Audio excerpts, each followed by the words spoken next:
I'm in Columbus, Nebraska at a location where the first Catholic church in Platte County once stood. Not only was it the first Catholic church, but it was also the first church of any denomination here in Platte County.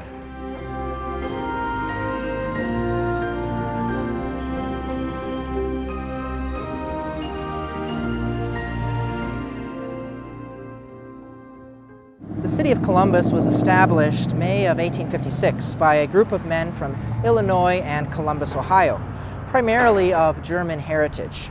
Soon others came, including Irish settlers at Columbus and at Shell Creek, north of Columbus.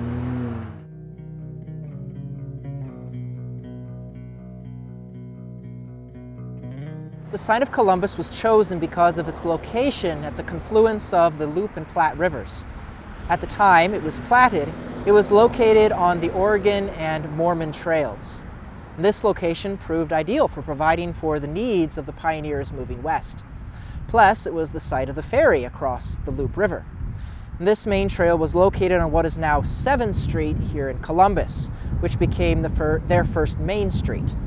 I'm at the Oregon Trail marker at Pawnee Park, about a half a block south of 7th Street.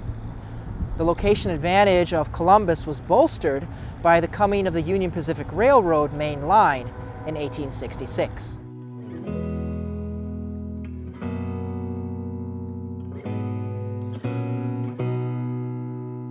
At first, the religious needs of pioneers were satisfied either by traveling clergymen or by going to Omaha for church services.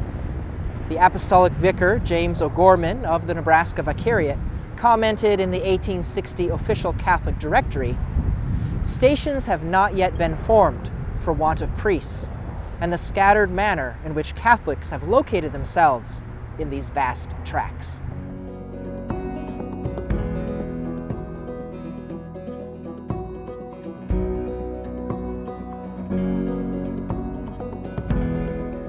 A French missionary, Father Almire Formant, visited Columbus during those early times and took up residence in 1860.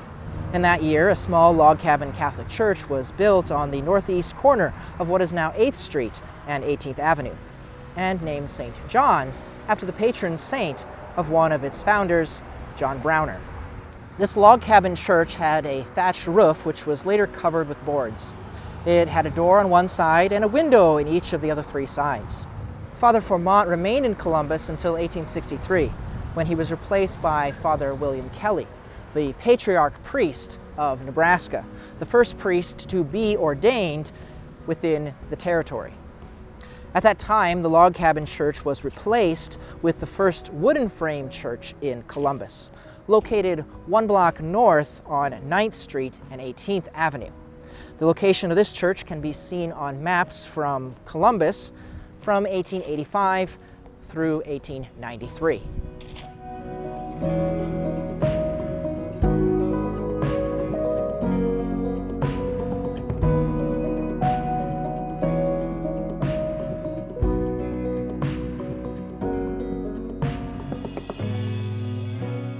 When Father James Erlock came in 1865, he described his experience. "Here I found a small church, quite new but not entirely completed. The mission district which I have to attend extends 60 miles from here in all directions. I have many Catholics, but they're all scattered. Some come 30 miles to Mass on Sundays." Father James Mary Ryan came in 1866, taking charge of the vast territory along the Union Pacific Railroad from Elkhorn in the east to Julesburg, Colorado, and Cheyenne, Fort Laramie, Wyoming in the west.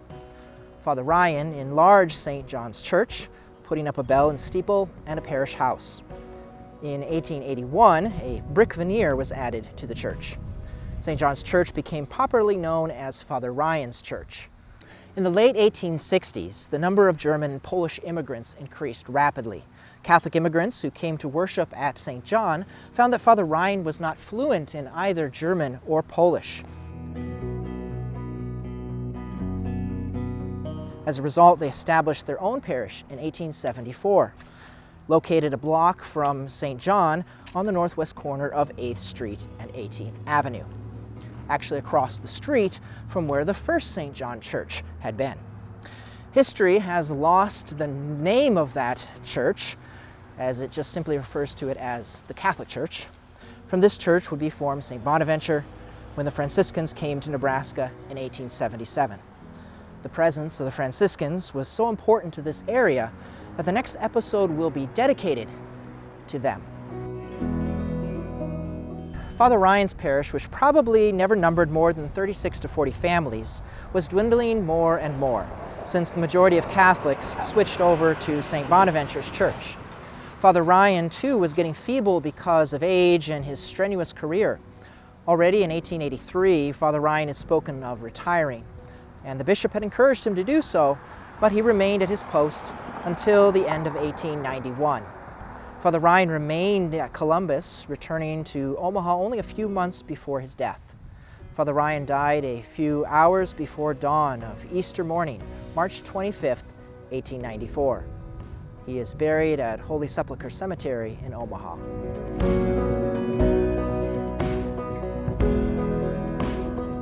Officially, St. John seems to have been discontinued about the end of 1891.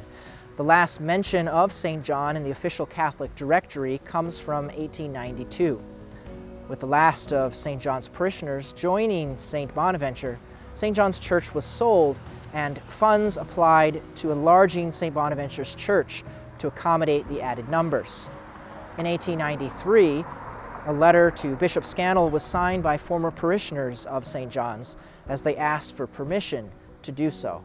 We, the undersigned Irish Catholics of the city of Columbus and vicinity, in the county of Platte and the state of Nebraska, do here petition your lordship to sell and deed over to Fred Stenger for the sum of $1,600 all of Block 133, with the old Irish Catholic St. John Church building and house in the city of Columbus.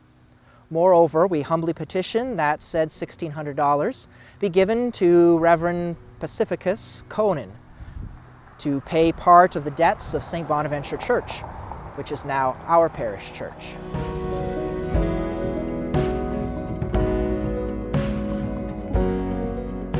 Material from St. John's Church was used to erect a large barn that once sat at the east end of Pawnee Park.